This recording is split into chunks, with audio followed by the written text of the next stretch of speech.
cast list comes out, get to the bottom of the cast list, and I see dinosaur, ... Kate Hamilton, parenthesis, see me, close parenthesis. What? I had to go to this director and give verbal consent to wear a custom-made spandex purple suit and a mascot head.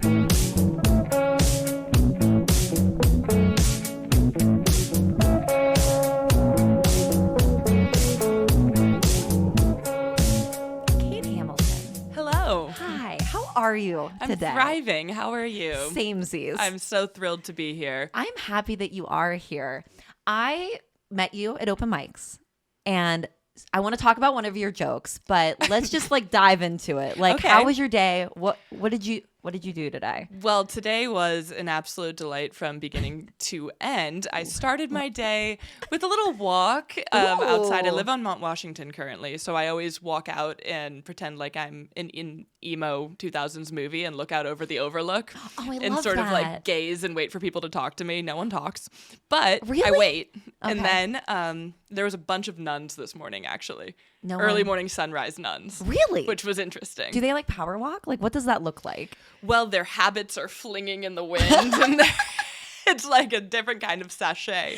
Sounds but beautiful. I did that. I went to a coffee shop where I sat and tried to write jokes and other things, and it was somewhat productive. I heard this old man say something that I loved, which was some days you're a little nut and some days you're not. Today I'm Mounds. Yesterday I was Almond Joy. What?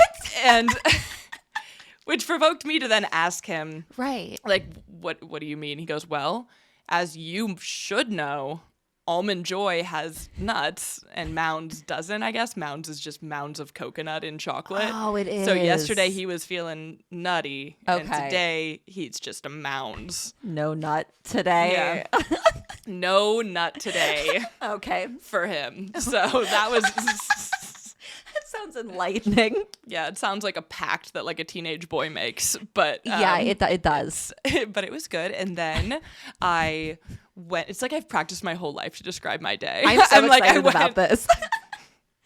I teach fitness to students at a local university, and Oh. I did that from 5:15 to 6:15 today. We had a strength class to 2000s bangers, and it was something. It was very good. I can imagine it was something. When you first told me you taught fitness, I just pictured you commanding the room with a bunch of women in a spin class. Honestly, that's what I thought maybe you were doing. Yeah. But it's honestly better that you're teaching students. That I'm teaching college students that are the most high achieving from their past lives. And then they show up and I'm like, all right, you got to do a squat punch. And I have never seen interpretations such as the ones I've seen from these young men and women. But it's really interesting because if I teach it to them in a very engineering robotic sense, they Yeah. get it. I'm Okay. bend your right digit and pop down. Do they go what side? Yeah, what do I do here? They get confused. Yesterday, I had a young man. He was the only one to show up to my cycling class at 8 a.m. Just one. And he comes in and he was really stressed out and he was in jeans. And I was like, hey, are you Ryan? And he's like, yeah. I said, Ryan, do you live nearby? Can you go put proper pants or shorts? You don't want to be on a spin bike in jeans. No. He looked at me totally deadpan. He goes, don't worry, I won't chafe. And then for the next that's 40 the concern. the next 45 minutes, I just had to look at him. And Jeans? yeah. I have so many questions. It was horrifying. When you'd sweat. Yeah. You'd sweat so much. You sweat so much and it would be tight. It's uncomfortable. Right. I don't even know.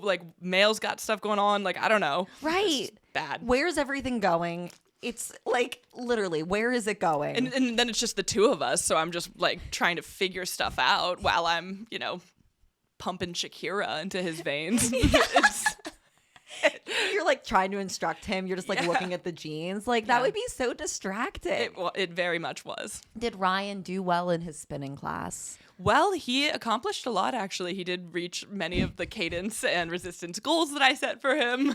And So happy to hear that. but he did not crack a smile one time, which I also always hate because, of course, I treat my fitness classes as auxiliary open mic nights. Yes, so I'm exactly. testing material all the time. Right. Ryan was a tough audience member.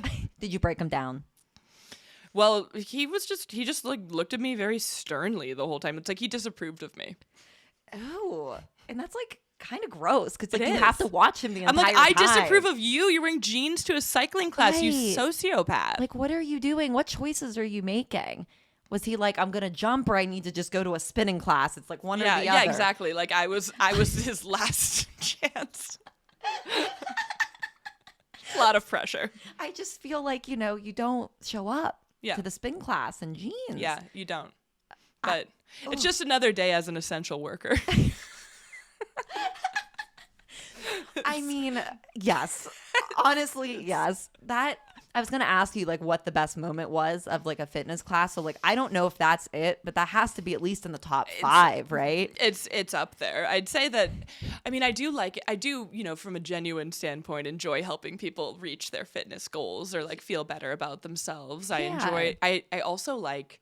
Sometimes I'll say, like, during a warm-up, I'll be like, okay, now is free play time. Close your eyes and just move your body however you want. Nobody's looking at you. And so they close their eyes and they're, like, shaking around like they've got the spirit in them. Yeah. And, of course, I'm watching them. I'm like, no one's watching you except for me. And it's interesting because it's like you get to see the raw, uninhibited beasts that they are. That they're just taming. They're just pushing down all they day push it long. down, and then they come to my class, close their eyes, and they go crazy. They needed that moment. Yeah. You're giving them that am. moment. Yeah, and I don't want to have a God complex about it, but I guess I'm sort of like the exercise messiah for these kids. I mean, honestly, yes. Like you were changing their lives. Ryan probably felt 1,000 times better after that intense spin class. Well, we know there was no chafing, so that was good. I'm happy to hear that for him. That's Though perhaps my personality chafed him. I'm not sure. I just find it very like weird that he just, didn't crack a smile. But, because when it's just two people in a room doing something, like there has to be like some kind of, The social order would have it that you smile. Right. But I guess Ryan did not want to smile. He's not a happy boy. He wasn't feeling it. So I do want to tell you that one of your jokes, and I don't want to give it away, but the joke that you do about the red nail polish. Yes. All of my friends and I, we tried it. Did it work? It worked. Wow. It worked. Wow. Yes. I had to tell you that. That's phenomenal. I have remnants right I now. love it. Look at this. This is disgusting. It's like my last day of my red manicure, like my attempts to find a man. So Love the joke, for context, the joke that Dani is referencing is about how a lot of times, women will wear red nail polish to try to attract a man, and we're not really sure why. It could just be because it's like the color of passion, love, and romance. It's like Toro, like come at me, baby. Or it could be deeper than that. It could be much darker than that. It could be that red was the most popular nail polish color for mothers in the 90s, and that they really just want their mommy's hands upon them. It's like first, like you attract the man with the red nail polish, and you're like, okay, step 1 done. But we got to figure some things out. Yeah. Like you don't wear it to one date. You wear it for a few dates. Yeah, you do. Because we need to figure out like how deep rooted is this thing. Yeah. And it's so interesting though, because it really is like when you wear it, they notice and they say something. They would never always say anything else about anything on my body, person, or whatever. But it's like, oh, red. Yeah. Nice. I don't know what it is. It's like you wear like a different outfit, or like you could literally be wearing a potato sack. Yeah. They would say nothing. Yeah. No attention to it at all. The red nail polish. Oh my God, like you painted your nails. That's a beautiful color. so And I'm beautiful. like, I'm on to you. Yeah. And it's so weird. We all did it. Like my 2 other girlfriends that were at the open mic that night with me, they're like, we're all doing this. Like we're testing this out. We all had dates that weekend. We're like, let's do it. We all got a response. Yeah. It's crazy. I honestly, it's a baffling thing. It's so bizarre. And then my one friend was like, oh my God, like I think he has a mom thing. And I'm like, well, you need to figure that shit out. Yeah. Like pronto. Immediately. Yes. That's something you need to uncover. Yeah. I find it if they say things like, my mom's my best friend, that's when you run. Yeah, that's the term. Or there's a couple of flags like that. There's a couple of little mom things. Yeah, you're just like, I didn't like that. Or if there's like the idea of a test, like, oh, you're gonna, the final gatekeeper is my mom. Like you got to impress my mom. Like that's scary. Yeah, like I'm not. No. Like, I probably won't. Like, I won't, or the flip side of it, like the boy's like talking about his mom. He's like, oh, she's the greatest, blah, blah. And you meet her and she's like an absolute garbage person. Yeah. And you're like, I can't do this. Yeah. I don't know if you've ever been in that situation, but I have been. And I'm like, my whole opinion of you has changed. Yeah. There have been some moms in my life, to say the least. But yes, I definitely wanted to like let That's you know hilarious. that we tried it. I love that you did market research on that. Well, I figured, we have to test it for you to like make sure if it's a thing or not. So like ladies, like I highly recommend doing it. Yeah. Did you get second dates out of it? Are you still seeing these people? No.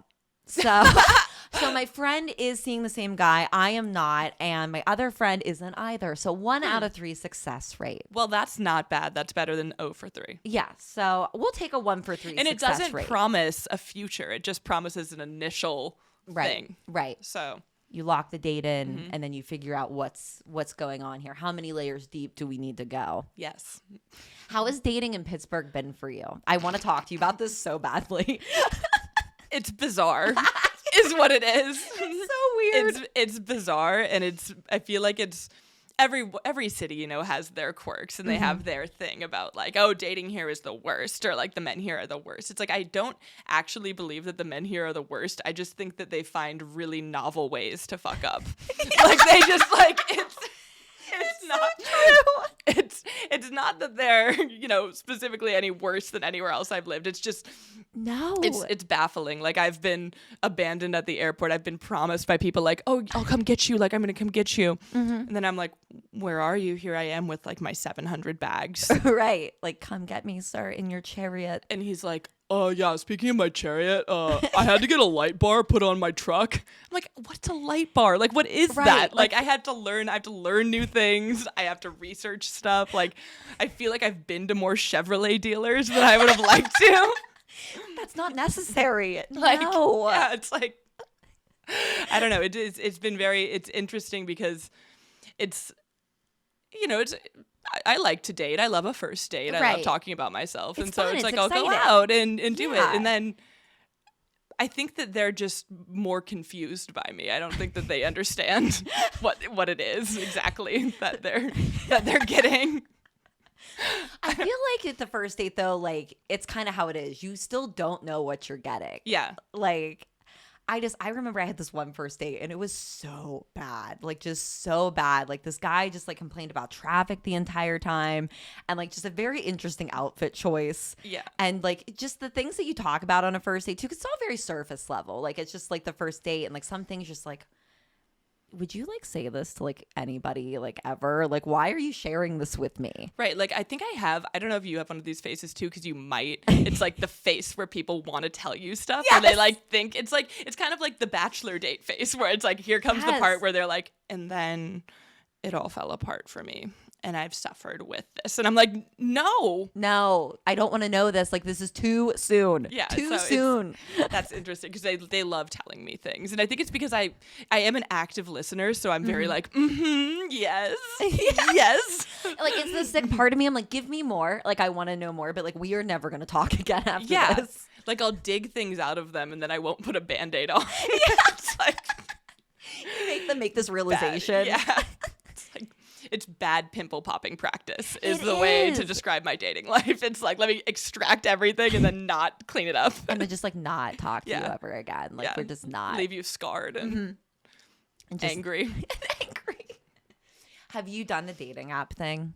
Yeah, I have. And I find them really stressful because, well, I mean, everyone finds apps stressful for different reasons. Right. And like, it's annoying because I feel like there are two parts of me, and one of them really wants to be, taken seriously as, I'm a writer and a public personality and whatever else, and I want people to think I'm intelligent. And then the other side of me just like wants to be on the cover of Sports Illustrated. So I don't know which to put out to the world half of the time. And it's like I would do both, but then they're like, oh, she's schizo, like I'm not doing that. So it's been interesting, but I find like, especially like I don't mention that I do comedy ever on the apps because I feel like then it's like, well, tell me a joke.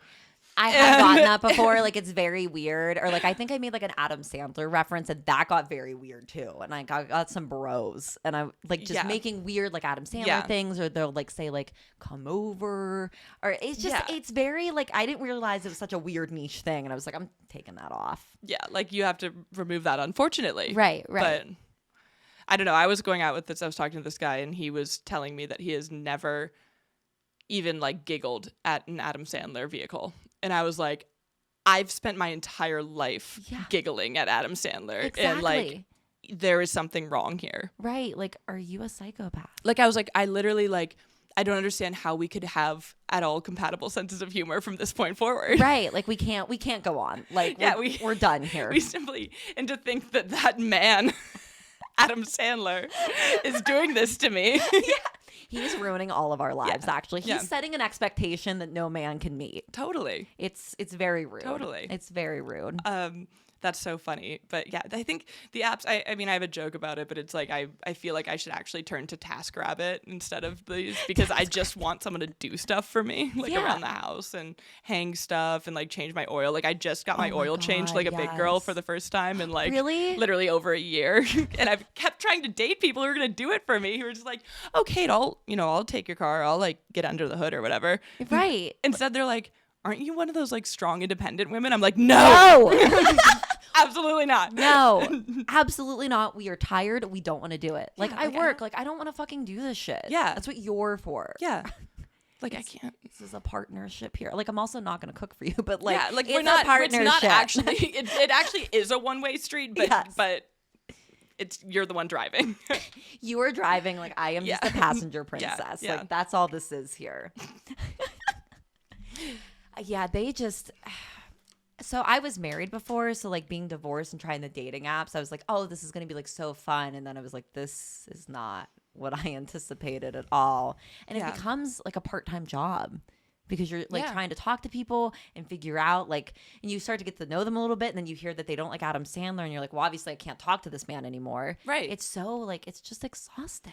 Well, I think it's interesting because I think so much, like I think of my entire life in terms of romantic comedies because I'm a rom-com writer, I'm a rom-com thinker, I'm everything. It's all been shaped for me. I haven't done this. And it's like, I am very uncynical and very hopeful about love. However, it's like when you put that onto things and you expect to go on dates or you expect various gestures or affections or I don't know, conversation. Literally just conversation. And it doesn't happen. I mean, we all want the ever coveted meet cute, but you can't really go looking for it. No, you can't. It usually doesn't go hand in hand. But yeah, I was going to save this for potentially my embarrassing moment, but I have plenty of others. And one of them is through this lens of my life and talking to people is like, I'm on this date, right? And I'm trying to be like Cameron Diaz vibes, like sort of like, yeah, like, oh, like I'm sort of like flaky, but you love me and hot, whatever. And I'm leaning over the like steak tartare he made us order. There's a candle. Hair on fire. No. It starts burning. No. And he's like, oh, something's burning. And I was like, well, it's not the steak tartare because that's raw. And then I like feel like it's like this heat on my curtain bangs that I was peer pressured by Gen Z to get. And so then it's like the side of my face.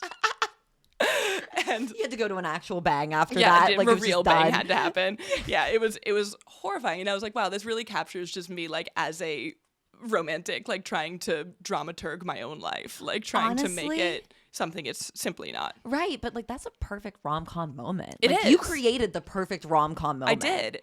And I didn't, and it was unintentional, and it was a happy, beautiful thing, except for the hair situation, the burning smell. Right. And whatever psychopath orders steak tartare in Pittsburgh. Ew.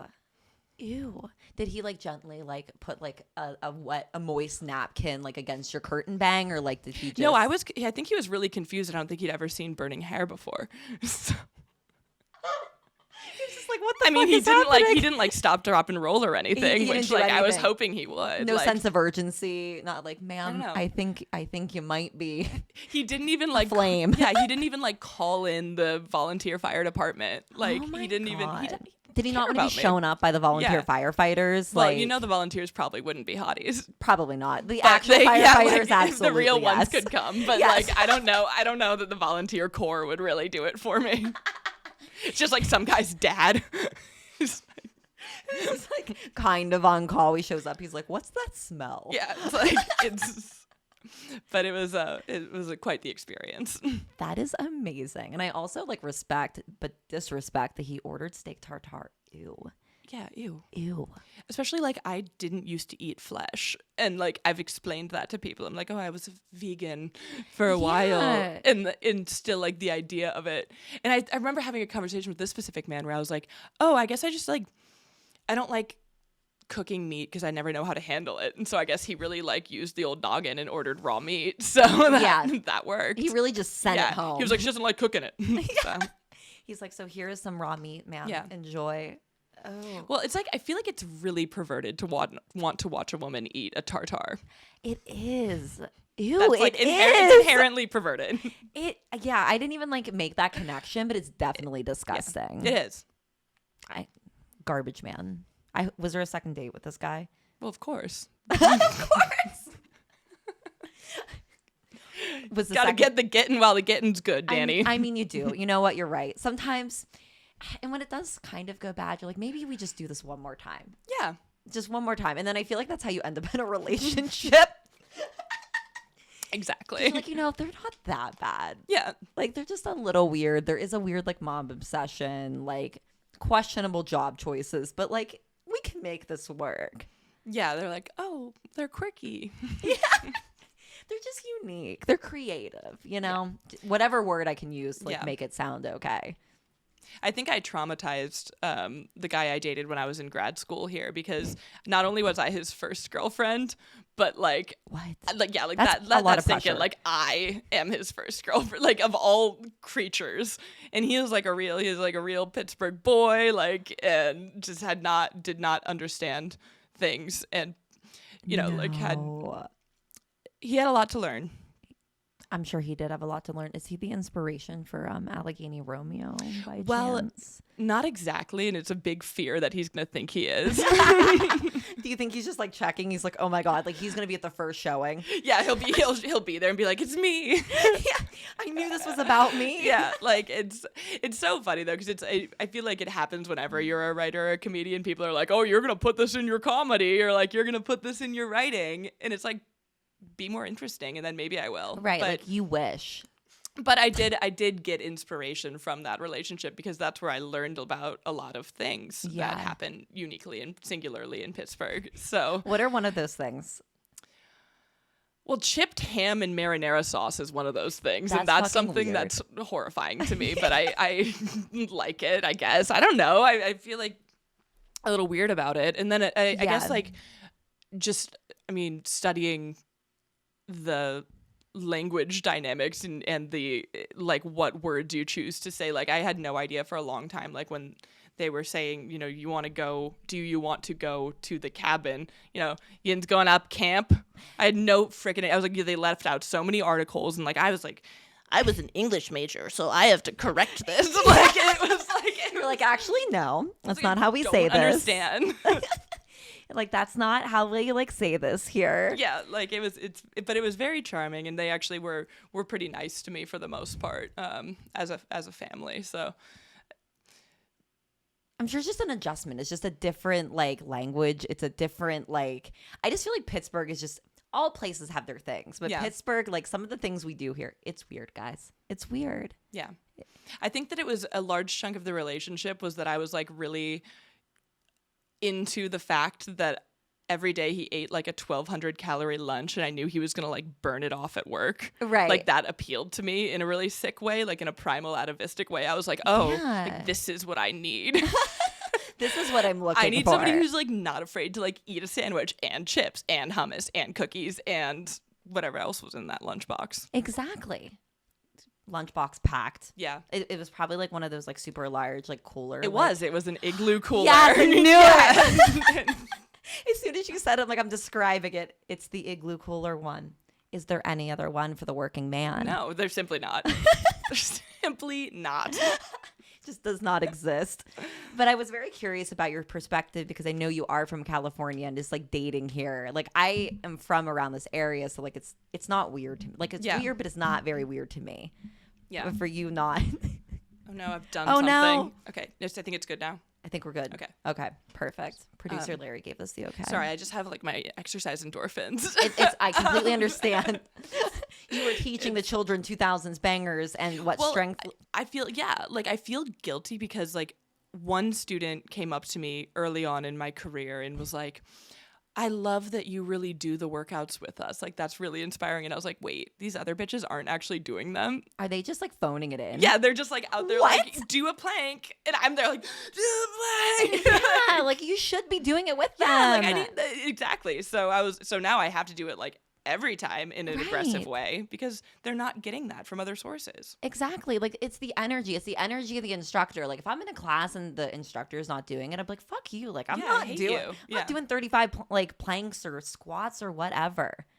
I can't even count that high. Oh my God, no. Like I would do like 5 and I'm like, we're done here. Enough is enough. Fitness over. Did you do comedy in California? No. Or did you just do it exclusively in Pittsburgh? I started in Pittsburgh. Really? Yeah. How long have you been doing stand-up? Less than a year. I think I started like last July was my debut. Your debut. And it's, your 1 year is coming up quickly. It is. Should I have a party? I think you should. Please invite me to this party. I feel like the party would be people like chasing me out of town.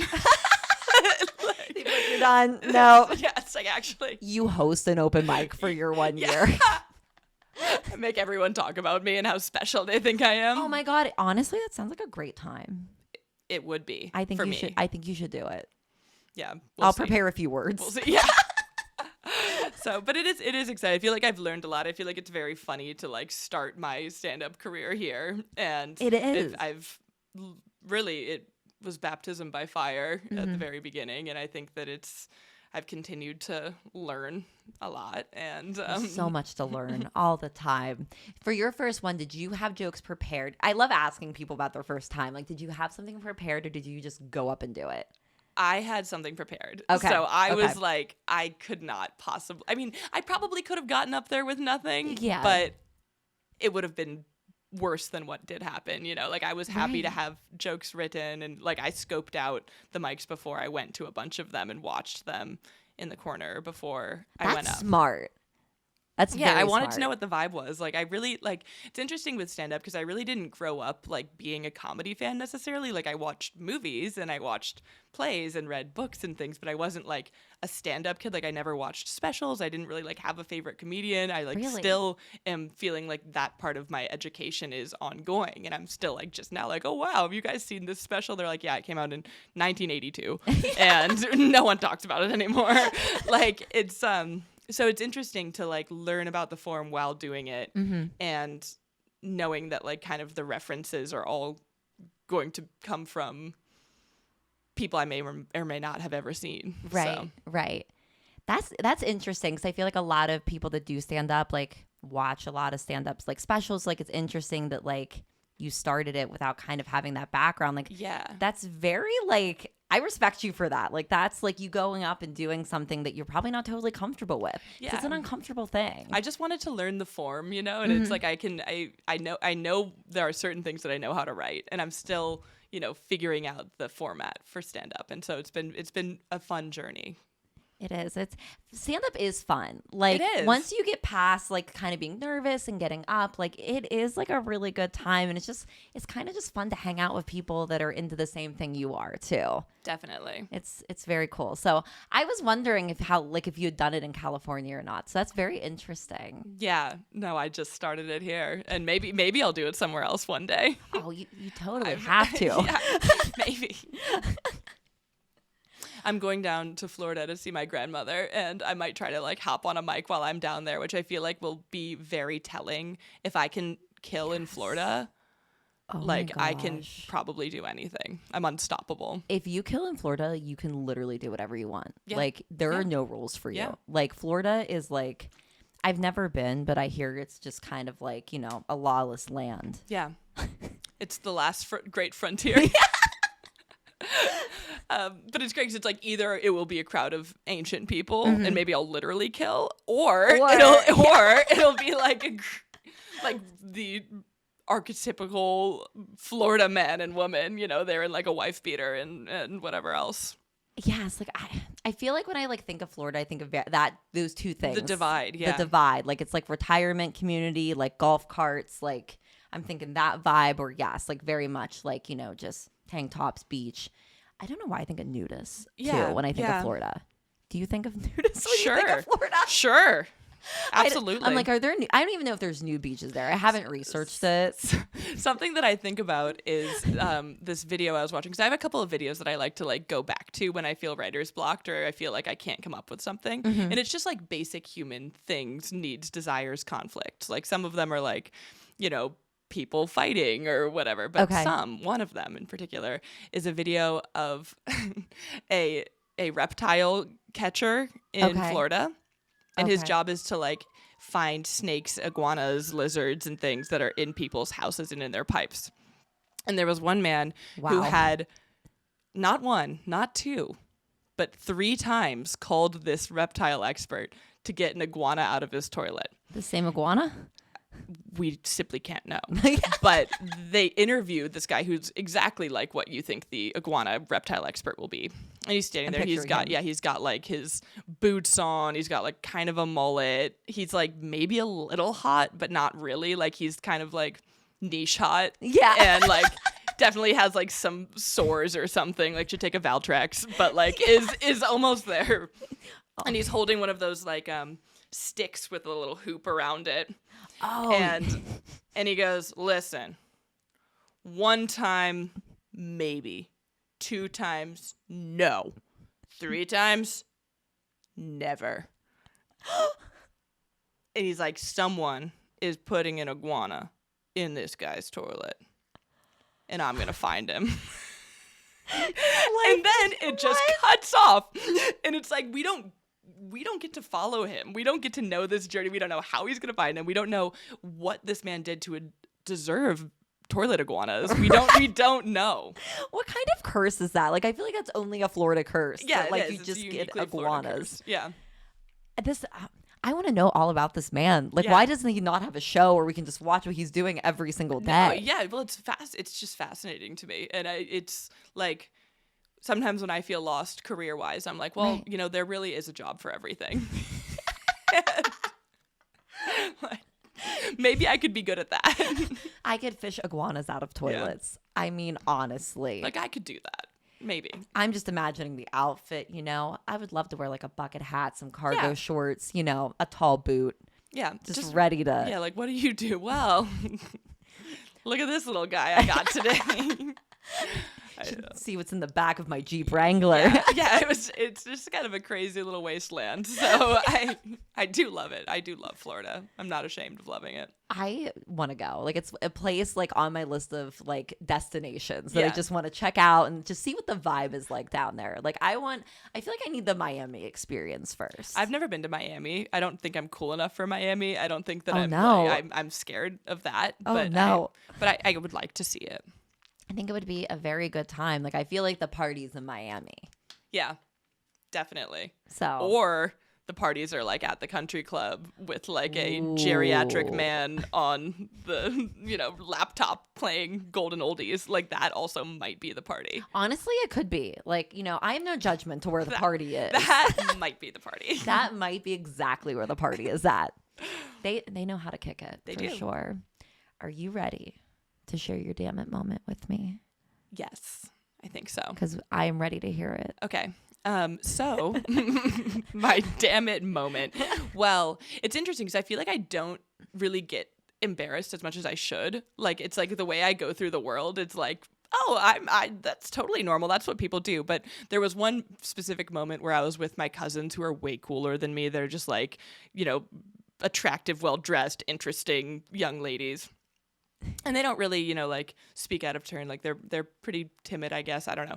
That sounds terrifying. Honestly, they're scary. And you know, one of them did something once, you know, just like some little gesture, made a little noise, to which her sister said, Oh my God. That's like so embarrassing. That's like something Kate would do. No. What? I was like, yeah, totally. Kate would do that. That freak. Oh my God. I'm so scared, but I don't get it. It's like, I think when you're born the size of a giraffe calf, you don't get embarrassed. Like you just have to, you just power through life.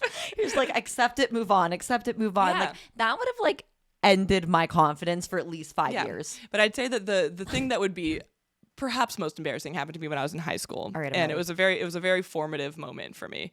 And so I was a theater kid and I was really into school plays, and I always thought that I was going to get like the lead in the plays. I was like, oh, I went to acting camp. I've prepared for this. Like, I'm awesome. Right. Your moment is there. And I auditioned for the play, which was a really stupid, dumb play that high school students should not have been doing. But anyway, there were two Ice Age fictional creatures in it, a dinosaur and a mammoth. And I was like, all right, that's cool. It's a stupid play, but I'm going to be cast as the hot maid, obviously. Right. So I go, I audition, I kill it. Cast list comes out, get to the bottom of the cast list, and I see dinosaur, ... Kate Hamilton, parenthesis, see me, close parenthesis. What? I had to go to this director and give verbal consent to wear a custom-made spandex purple suit and a mascot head and dance around the stage as the family pet. Now, this is my sophomore year of high school. I'm like freaking tall, gangly, bad skin, whatever, braces, everything was horrible.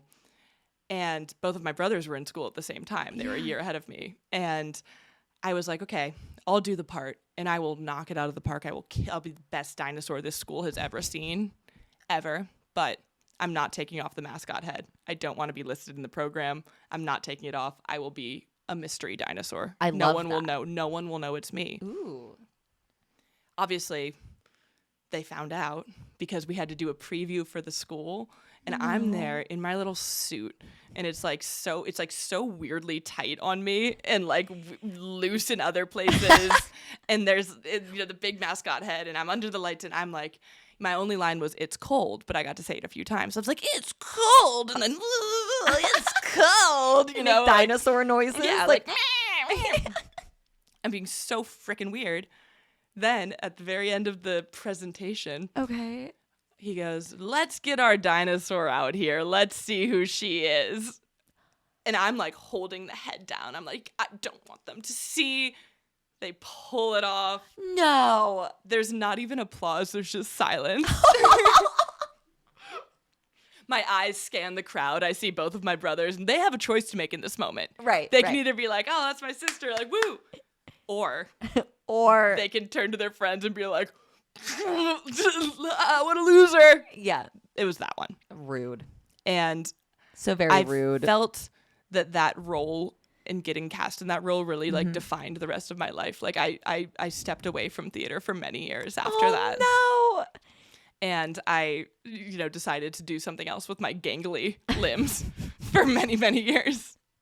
The sick thing, though, Dani, is that they didn't even let me keep the costume. What the fuck? They were like, we might need it again. It's like, for what? When are you going to do this play again? What are you going to do? Right. Who is going to fill these shoes, these claws? These claws. If it's a custom suit, how do they keep the suit? Like, who? No, you didn't even get to keep it as like a trophy of like your time being a dinosaur that you didn't want to be unmasked, which... Arguably, is that how the unmasked singer was born? Just wondering. Maybe. Maybe. Wondering. Some could argue. I have a lot of questions. I'm thinking this story over in my head. Did you have a tail? Yeah. And it's hard to navigate the world when you have a tail, honestly. Right. Like it's because you don't know what you might like, what set piece you might bump into, and it's like it was like a pretty girthy thing on the back, so like it was like pretty bad. Well, yeah, and you have this like you're wearing this like mascot this big giant head and like in a spandex suit with a tail. Yeah, like this sounds like the most uncomfortable thing literally ever, and they had the audacity to pull your mask off. Yeah, and frankly, the audacity to make me do this. And I hate that they had to ask you for consent. Yeah, they're like, "Are you okay with this?" And I'm like, I should, in the words of Taylor Swift, should have said no. Should have said no. But anything for the stage. And it's like, it's still to this day, I'll probably do anything. And it's like, I do like, I like the attention, I like whatever, but that was not a time in my life when I was prepared for that.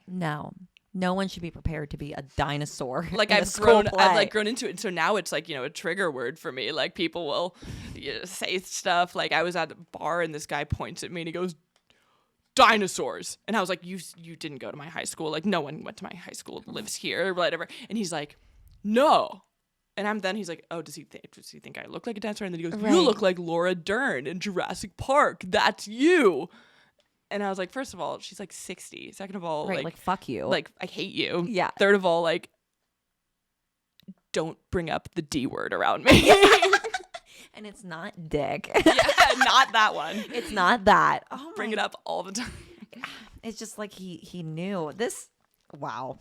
Just I am so sorry that happened to you. That dinosaur moment. Yeah, I mean it's fine. I've healed. Yes. I'm ready to talk about it. But it's also even one of those things where it's like, yes, I remember at the time the physical sensation of the embarrassment. Like I remember like my face hurting and being like, I can't live like this.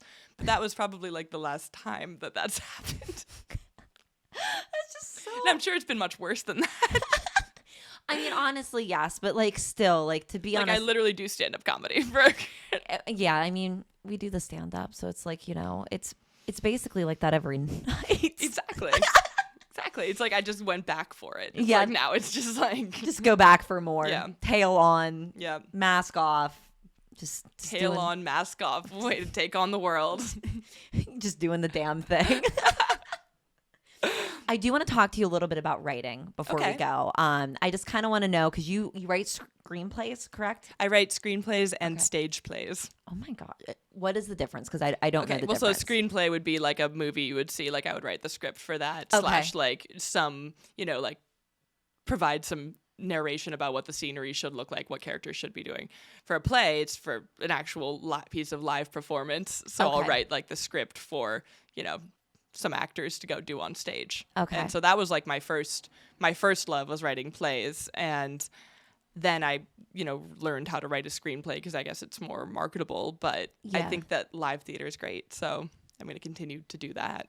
That's something I definitely want to do more, is like see more live theater. Like it's just something that like I don't think is like at the top of people's minds sometimes, that's like an option to do. And it's such a great like creative form. Well, live theater has traumatized a lot of people.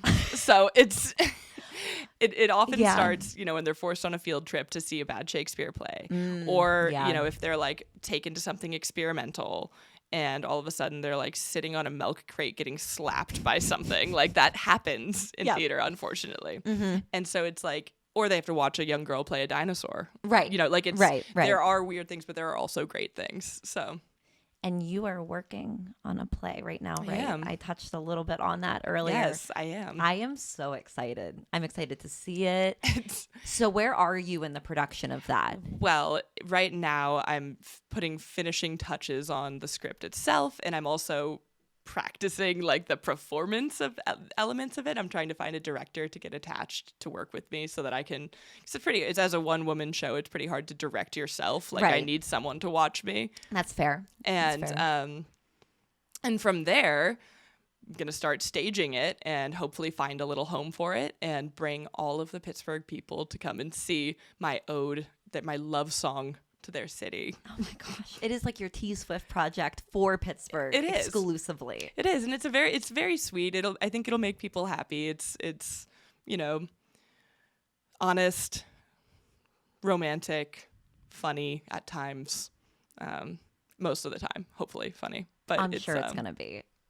Yeah, it's a trip. So I'm just putting finishing touches on, and then we'll see what happens with it. But I'll keep everyone in the world posted on that. Yes, please keep us posted. I am so excited for it. I'm sure my friends and I will be there with our red nail polish, ready to watch you, cheer you on. But when you talked about it on Poor Man's podcast, it was like I definitely want to like touch on the Pittsburgh love story. Yes. So it is. That's what it is. It's a Pittsburgh love story. It's love story. A good transition, Dani. So a California girl falls in love with a Yenzer boy. Hilarity ensues. And that's it. But it it explores a lot of themes. It's like what happens, when two people from totally different worlds, people who don't even understand what the other one does for a living, right? A playwright and a millwright, millwright. Like millwrights don't exist as far as I understand, but no, they do here. Yeah, they do. They do the things here, like the labor-intensive things. And so it's like the show. It explores a lot of those things. It also, takes the main character, the heroine, if you will, everywhere from a, open house day at millwright training camp to to a aggressive fish fry at a Serbian hall. So yes. there's a lot of real Pittsburgh charm to it with a quirky little through line. Love it. It's gonna definitely hit the heart of the Pittsburgh people and be like our rom-com. Well, I think Pittsburgh is great because people are very proud here to be from here. And I actually really love that. That's something that I find very appealing because it's like looking for these traits that are immediately recognizable to people from out of town. It's like they know Pittsburgh prides themselves on like grit and hard work and determination and like family values and Steelers and I was gonna whatever. Say Steelers, like yeah. And it's all very coded. It's very interesting to me. So it's like to love something that much just because you're there is pretty special. And I think that like everyone likes to hear about themselves from an outsider's perspective. And so this is my attempt to do that. It's a perfect fit for that. But I try to be an insider. I still sometimes try to pretend to be from here, but no, everyone knows that I'm not. Like, no one's like, oh yeah, where you grew up in Baldwin? I'm like, yeah, right. Like, no. Yeah, like it's not happening. It was very funny because it's like I met this person who was like trying to introduce me. It was like a setup thing, like a date thing. He was like, oh, you should meet my brother. Oh no. And then his brother's texting me and he's like, actually, we've met before. And I was like, how did you figure this out? Because it's not like the dude like took a picture of me and was like, look. He was like, well, I figured you're the only like 6 foot tall chick from California who's like a playwright. So we've already met. And I was like, whoa. Wait, what? That's crazy. So like you met like out or we like met, on a dating we met app? like out. Oh we my met out God. like at a bar. So is that like a good thing or is that like a... It's weird. It's just like, it's funny that it's like I can be such a figure. The Pittsburgh people know you. We know when we see they you out and about. You see me. We see you. Oh my God, that is wild. I know.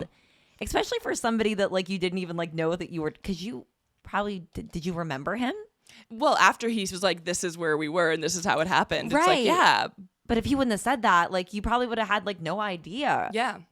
Which is kind of creepy, to be honest. Creepy. A little weird.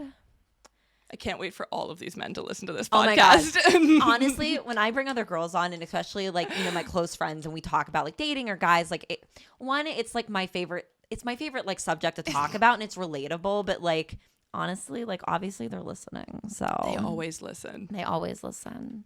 But I don't know if they know how to work stuff, so maybe they won't be able to click on it. They may not be able to click on it. Continue like they press play. It may play for a little bit. I feel like sometimes people don't like listen to the whole thing either. And the juicy stuff's like in the middle to the end. Well, what's really good is that I actually tell men that I'm seeing not to follow me on Instagram because my mom is a former investigative journalist and she will find them and she will know. Like she like definitely goes through my followers lists and like sees people because I'll vaguely talk about men and then she'll be like, oh, is it so-and-so? And so now I'm just like, stop. I'm like, you can't follow me. Like, I'll explain later. Like, if we start dating, you can follow me. But until then, I have a public account. Creep at your heart's content. But do not snap that follower button. This is insane. Did she literally go through your followers list? This is wild. Well, I think so because she gets curious and I inherited this from her. So I'm like just as nosy and crazy. Like I'm like still like, oh, I can figure it out. Like I can find out who this person is. Like the best feeling. I found somebody in under 3 minutes once on like Facebook, Instagram. It's I so was good. Like, this is amazing. It's and I'm so like, good. This is sick. Like that I love this so much. It's nice to have so much power. It is. And to be so savvy with these things. But it's like, yeah, it's just like, it's taking the natural curiosity of your question. It's like, as soon as there's something mentioned in conversation, like, oh, this guy oh, he golfs. Right. Then He all of a golfs. sudden she's looking through my followers list for people with like golf pictures. My God, this is wild. And I'm just like showing my dad. She's like, do you think it's this guy? Like, Do they make a game out of it? probably. Do they like print photos or like, is it this? Is it Yeah. A, B, or C? Yeah, like, do you remember that show Parental Control on Yes. MTV? That was like my favorite show. loved that I loved show. the whole premise, and I would elect to go on a remake of that today. Oh, Like absolutely. I would absolutely at this point let my parents pick. Oh, for sure. Oh, you just unlocked the memory for me. Do you know the show that they did? It was similar to that, but they like, I feel like they put everybody in a bus on those Yes, MTV the shows. next bus. Is it? It might have been Next, where they went into the people's rooms. Room Raiders. Room Raiders. I loved loved that Room Raiders. show. I loved all those shows. That was like the pantheon of great shows for me. Room Raiders, Parental Control, and Next were great. I loved Next. Because I too. think of Room Raiders all the time, especially whenever I'm at somebody else's house. Like, I've freaking room raided this place up when I came in. It's like, oh, what would I discover about gotta Dani screen all based the on themes? yeah. And it's like, oh, it's interesting. Oh, she likes to like tigers, and she likes to drink. Like, there's maybe some spirituality going on. Like, I don't. It's like you can find all these clues, and I always think about it. And then I'll reference it to people. I'm like, oh, I'm totally acting like I'm on Room Raiders, and they're like, Right. don't go through my medicine cabinet. I'm like, they never did that on Room Raiders on camera. Right. Like they didn't do that there, but like, do you have like a black light that you like pull out of your purse just I to do wish. like a quick? I Like, should get one. That's the best part. Yeah. Turn those lights off and just light that baby Yeah. up. It's just like, woohoo. Yeah. See what's happening there. Yeah.